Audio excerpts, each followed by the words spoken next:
everybody, I'm Geshin. I'm going to be doing a cooking video to celebrate the release of my cookbook, Just Enough. And I'm going to be making miso soup today. A lot of times people ask me what my favorite recipe in my cookbook is, and to be honest, the thing I make most regularly in my daily life in the United States that I learned in Japan is miso soup, because it is a really easy way to get vegetables and protein, and it's fast and it's warm and it's comforting. So what I have here is some dashi in the making. So dashi is Japanese stock, and it's really the most important part of the whole dish. So if your dashi is weak, then the whole soup is not going to be very good. And if the dashi is good, then probably the soup will be pretty good if you don't mess up something very crucial later on. But really, this is just a really easy dish to make. So I have one shiitake mushroom and 2 strips of konbu that I've been soaking. It's best to soak them for a couple hours or overnight even.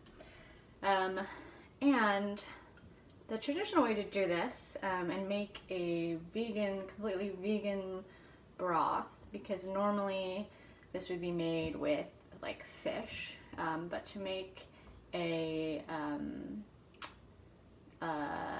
broth that's suitable for use in Buddhist temples, they use mushrooms and kombu. So anyway, normally what they do is they would turn up the heat, and then right when everything boils, they would take out the shiitake and the kombu, but that makes the broth really, really strong. I think shiitake is really, really potent, so I'm going to take it out right now. It's been soaking in there for long enough. Goodbye, shiitake. Thank you.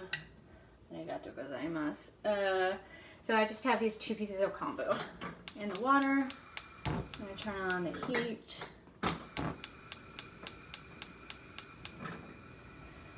Great. So konbu is, if you don't know, it's this is what it looks like. Nothing in English. It's not very helpful. But yeah, it looks like dried kelp, which it is. You can buy it at Asian markets, but also they've started to sell it in like Whole Foods and kind of big grocery stores. So that's what that is, and I have 2 strips in there. And then the shiitake look like this. They look like dried mushrooms, which they are. And again, shiitake are really, really strong, and they release a lot of flavor of umami into the broth. So, little note about umami. It's essentially just MSG, but it's naturally occurring in things like mushrooms, things from the ocean like seaweed and fish, fermented things. Actually, miso itself has MSG in it, so this tub of miso that says no MSG on it is a white lie, because it's fermented, so it will have glutamate in it. It probably means that there's no MSG added. So you want to make this with as much umami as possible. So another way to do this is to add powdered konbu into the broth, which I like to do. It looks like this. It's got some seaweed on it. Also not written in English, but this is what it looks like. And now I have to wait for the water to boil. So basically, with the broth, you need to have some kind of flavoring in it that's not water. So I would recommend using these 2 ingredients and then adding some of this powder. You don't have to use the powder if you don't want to. If you're anti-powder, many people are anti-powder. But okay, so it's starting to simmer a little bit. So before it boils, you want to take out the seaweed. Seaweed is very pejorative, I just realized. Think about the difference in language, like how Americans talk about seaweed. Sounds like a waste. In Japan, it's very valuable. So you can actually keep these to use in other dishes, especially the mushrooms, good in a stew. You can cut up the seaweed. And then I'm going to put maybe a teaspoon of magic powder, a little bit more magic powder. And then I'm going to put in my vegetables. So a lot of people think that miso soup is just tofu and wakame or seaweed. That's what you would get in a Japanese restaurant. But actually it can be whatever you want. You could have potatoes and carrots. You could have snap peas, any ingredients you want at all. So I'm going to do just ingredients I like, and then I make what I'm cooking myself. So I have 1 carrot that's been cut up, and I put it in I cut it into half moons. And actually, you don't even have to wait for it to boil because carrots will cook. They'll just cook.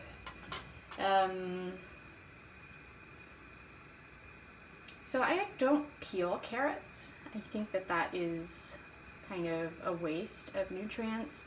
You can just scrub them really well. I mean, if you want to peel them. I also have a recipe in my book for how to use carrot peels. You can make a stir fry from them as long as you wash it really well beforehand. So it's finally starting to boil. I'm getting impatient. Impatient! A watch pot never boils. I could put a lid on. That'll make it boil faster.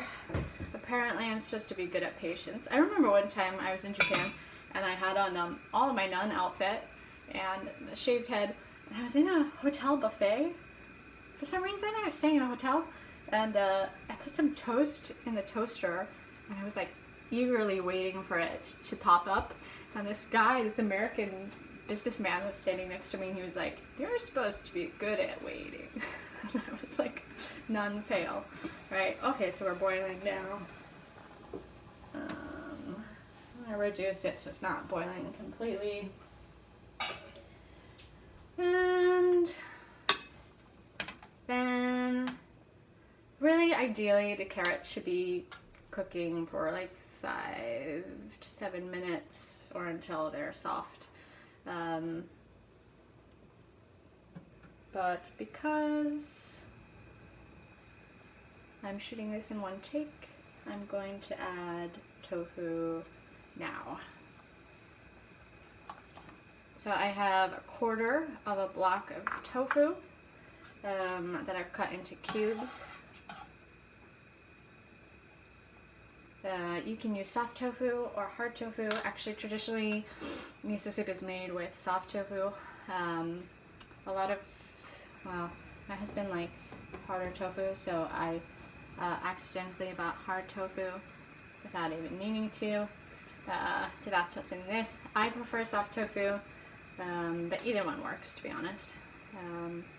So that's in there, and you want to wait until the tofu have risen to the surface. So when I put the tofu in, they kind of plump to the bottom,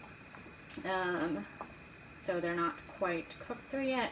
They're going to rise to the surface, and when they are, they will be done. And then, you know what I realized is this is actually, a lot of miso soup happens after everything is cooked.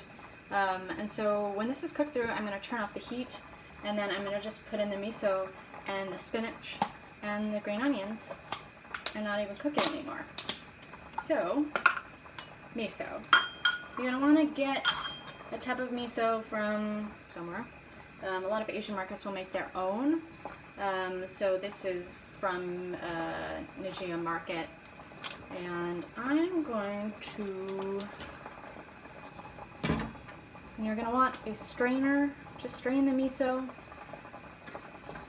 I'm going to use maybe this is like a tablespoon, 1 tablespoon.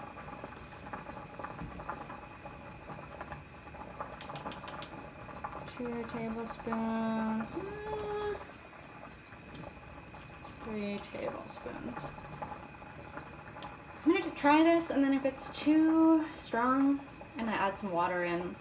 That's honestly how I do miso soup, is it taste and adjust. But so I started out with 3.5 cups of water, so I'm gonna try with 3 tablespoons of miso. Wow, it's really boiling. Turn it down a little bit. Tofu is probably like, why are you boiling me for so long? I am delicate. Are the carrots cooked?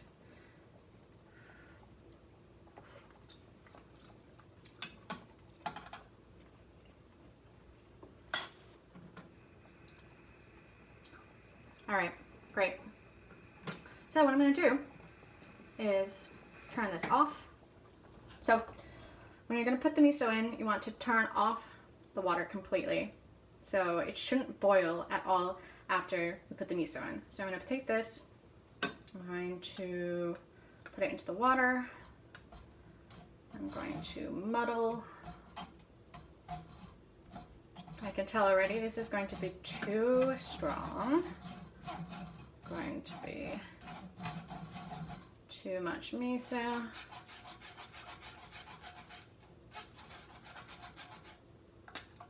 Maybe not.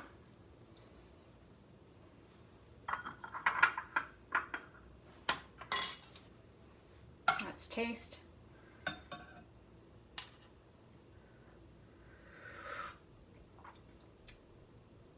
That's good, actually. I can really taste the mushroom and the, that's good. Okay, and then you don't even have to cook the spinach. I have about 1.5 cups of baby spinach. I'm just gonna plunk it in. Plunk, plunk. And the reason why I'm not gonna cook it is because it'll stay nice and green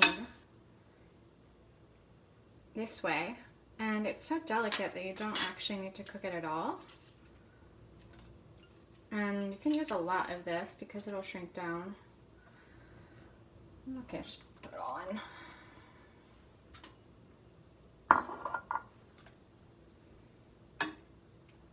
Great. And then I have 1 green onion that I've cut up that I will put on after. Okay. So here's my soup. See how the the spinach looks beautiful, and it will continue to cook. The water is so hot that it will just continue to cook there. But again, the thing about miso soup is it's customizable. You can do whatever vegetables you want. You can do any kind of protein you want. So it's really up to you, and it's a really wonderful way to get your vegetables in. Also, kids love miso soup. Even picky kids really like miso soup in my experience. So I have my soup. I'm gonna sprinkle it with green onions. Ooh, this looks so good. So good. Another way to bulk up miso soup, if you're trying to make a full meal out of it, you can just make a packet of instant ramen or any Asian noodle that you have on hand, and just put it in at the end like a noodle soup. Okay, so that's miso soup, one of my favorite dishes. I hope you enjoyed this and learned something, and I'm gonna go eat this now. Thank you.